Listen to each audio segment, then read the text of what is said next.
都听说了吗？Did you hear what happened? Because I was there. I saw it. At a matchmaking event in Shanghai, this guy stood up and listed his 3 no's for dating. And honestly, it was insulting. You could feel the frustration building in every woman there, especially those of us over 30. First, no women over 30. Apparently, once we hit that age, we're no longer desirable. Men still think they deserve a fresh-faced 18-year-old while they bring nothing but a fragile ego to the table. Experience independence? They see it as a threat. Second, no dowry requests. He says marriage isn't a transaction. But let's be real, he wants a woman who gives everything and asks for nothing. That's not love, that's entitlement. Third, no women who accept dinner on the first date. So if we agree to a meal, we're using them. If we don't, we're cold. There's no way to win with logic like that. This isn't just one guy, it reflects a bigger issue. Many men are intimidated by women who know what they want. They'd rather choose someone younger and more manageable than face a woman who won't shrink herself. But you know what? I'd rather be leftover than lower my standards for someone who doesn't respect me. I'm not here to be someone's pretty little trophy. I want a partner, not a master. You know what hurts the most about blind dates? It's not the rejection, it's realizing you were never even in the running. You're sitting there analyzing guys, asking for photos, weighing their jobs, their height, their income, but deep down none of them are even considering someone like you. I've seen too much of this. I've been to so many blind date events that at this point, I don't know whether to laugh or cry. And I'm not talking about random women.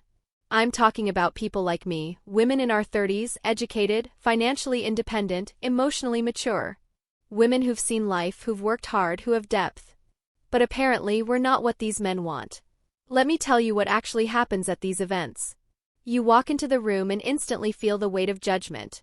The men look past you like you're invisible. If you're lucky, you might catch the eye of an old balding man who thinks his pension is attractive. Or some young guy with a potbelly who still lives with his mom and spends 10 hours a day gaming. That's the reality. And if, by some miracle, a decent-looking guy with a stable job walks in?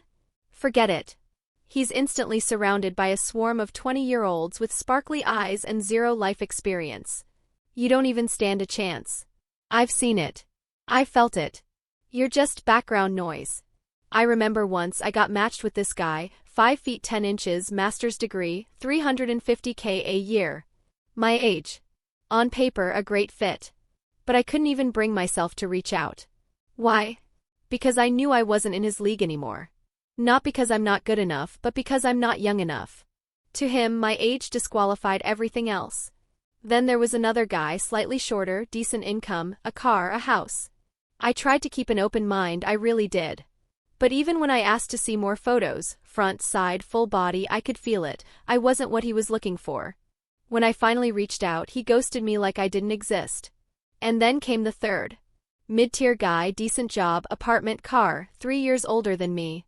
I looked at him and thought, if I wanted this, I could have married someone like him 5 years ago. I didn't wait all this time just to settle out of desperation. But that's what they expect from us, to lower our standards while theirs keep rising. It's infuriating. And you know what? I'm done pretending this system is fair. For women like me, high quality, independent, over 30, the dating market is a cruel joke. We're encouraged to succeed, to build careers, to be strong. But when we finally look for a partner, we're punished for not being 22 with no opinions. Let's be honest. These blind date events are not for us. They're meat markets where youth is currency, and substance doesn't matter. So what's left for women like me? Honestly? Peace. Freedom. Dignity. I'd rather be alone than spend another minute begging for validation in a rigged game. I'm not desperate. I'm just tired of being insulted. So next time someone tells me to go to more events or be less picky, I'll just smile and say, no thanks. I value myself too much for that. At 41, I've officially become what society calls a leftover woman. Yesterday, I went on a blind date, and the moment the guy opened his mouth, he said, "At your age, you shouldn't be so picky. Just find someone decent enough and get married already." I was instantly furious. The reason I've waited all these years is because I refuse to settle. I have principles. And yet, he had the nerve to say that to me? I was genuinely angry. The number 41 in the eyes of society feels like a crime. And just like that, I was proudly labeled as one of those leftover women that everyone talks about. Yesterday, after endless pressure from my aunts and relatives, I reluctantly agreed to attend a blind date. The moment I walked into the restaurant and saw the so-called candidate, I felt an instant wave of disgust. His face was greasy, his hair was thinning, and there was this sly, judgmental look in his eyes. We sat down, and silence quickly took over. It was so awkward you could hear our hearts beating. Then he finally broke the silence, and what came out of his mouth felt like a dagger. You really think you're still a young girl at this age? Don't be too picky. What right do you have to be picky at 41? You should be glad if someone still wants you. Just pick someone and get married already. Stop wasting time. That was the last straw. I stared him down, fuming with rage, and said, "Who do you think you are to talk to me like that? I've waited this long because I refuse to settle for just anyone.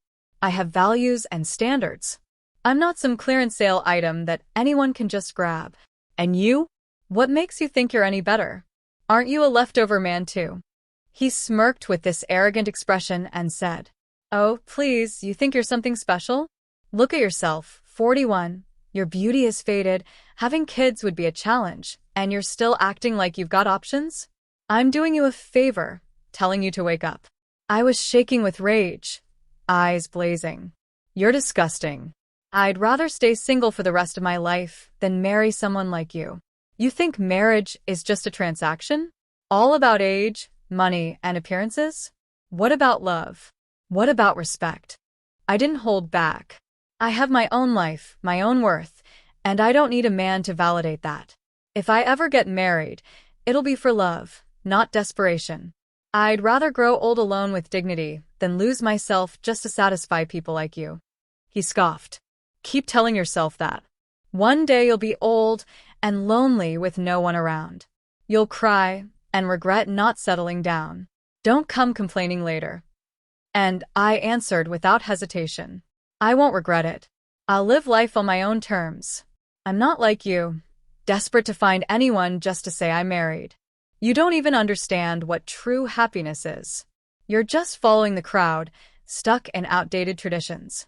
You're shallow, selfish, and average. And I would never stoop to being with someone like you." He turned red with anger. "You think you're so special? You really think you'll find true love at this point? Keep dreaming. You're going to die alone." And I said, "So what if I do? At least I'll live with dignity and self-respect. Unlike you, marrying just for the sake of marrying, with no real conviction. People like you aren't even capable of happiness in a relationship." This so-called date ended in a heated argument. I stormed out and honestly, I didn't feel an ounce of regret. I know my choices might bring even more judgment and pressure, but I won't back down. I believe real happiness is worth waiting for. I won't throw away my values just to please others.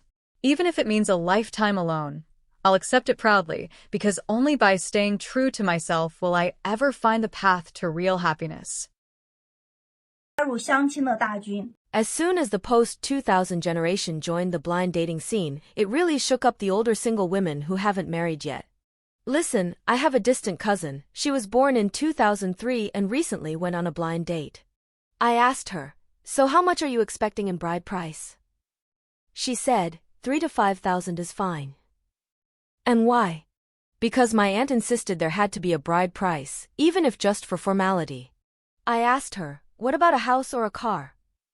She replied, "Who still buys houses these days?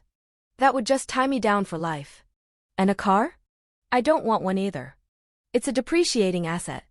Just the insurance and gas costs add up to like 20,000 yuan a year. I'd rather spend that money on ride-sharing. At most, just something simple to get around is enough." Traditionally, if a guy didn't have at least 100,000 to 200,000 yuan in bride price, plus a house and car, he'd basically be out of the marriage market. But that's mostly the mindset of people born in the 80s and 90s. No one expected that girls born in the 2000s wouldn't care about any of that. In fact, many of them even say older men are better, more mature, more patient than those hot-headed guys in their early 20s. And they even bring more creativity and experience to the table. While a lot of men are still stuck in the mindset drilled into them by society and older women, that if you don't have a house or car, forget about getting married, the girls born after 2000 are standing up and saying, even without a house or car, I'd still marry you. For these men, it's like winning the lottery. Now here's the twist, most guys are leaning toward the younger generation now, and the older single women are left trying to justify it. They say, oh, these men going after younger girls? Must be losers trying to trick naive kids. But the truth couldn't be more different. Most of these guys are actually very caring toward their wives, they're family-oriented, have a strong sense of responsibility. Maybe their financial background holds them back from making big money, but in every other aspect, there's nothing wrong with them. And the qualities they offer, which might seem worthless to older single women, are exactly what these younger post-2000 girls appreciate most. If you think about it, nowadays people act like the ability to earn money is the only thing that matters in a partner. But things like responsibility, cooking, taking care of others, these are important too. Yet they often get completely overshadowed by how much someone earns. The younger generation, though?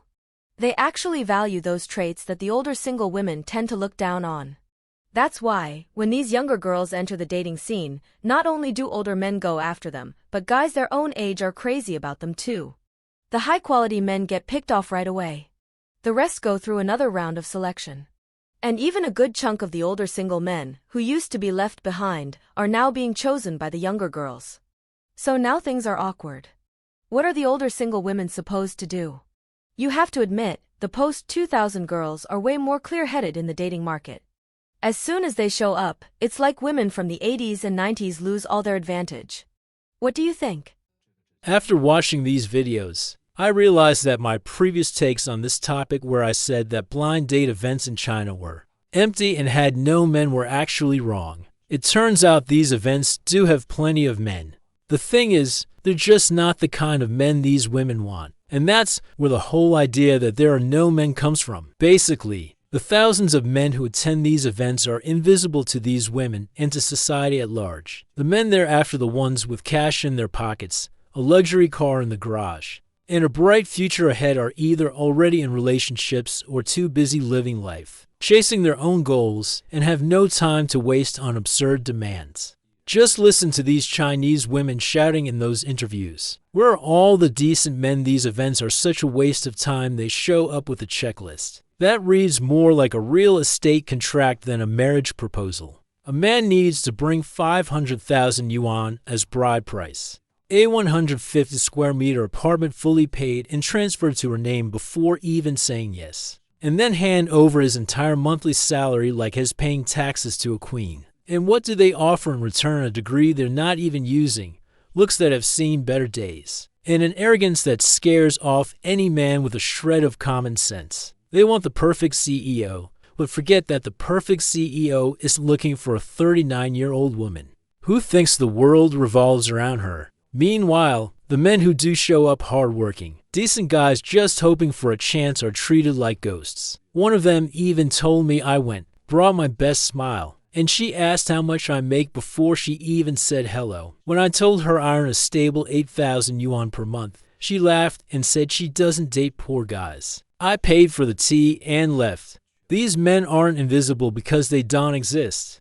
They're invisible because they don't fit the princess fantasy. And the ones who do fit that fantasy, they're either already married to someone younger or living their best single life, and they have no interest in playing a game where only women make the rules. And what's worse is the hypocrisy. These women say I'd rather stay single than settle for just anyone as if it's some noble choice. But behind the scenes, you can see the desperation signing up for dating apps, begging their parents to introduce someone, running to every matchmaking event. But Prince Charming doesn't show up because he doesn't need to. He has better options. And the ones who are left there stepped on, treated like garbage. One internet commenter summed it up perfectly. It's like a bakery window full of stale cakes. They want the fresh one, but they show up after the store has already closed. Maybe the problem isn't that there are no men at these events. Maybe the real problem is that their eyes are clouded by illusion. They dream of a man who pays for everything, does everything, is everything, while they just sit back and wait. And when reality hits, like that woman who went to the doctor thinking she was pregnant and found out it was menopause, that's when the tears come. But by then, it's too late. The invisible men have moved on, and the high-quality ones never looked back. Now I want to hear your point of view on all this. Share your thoughts in the comments.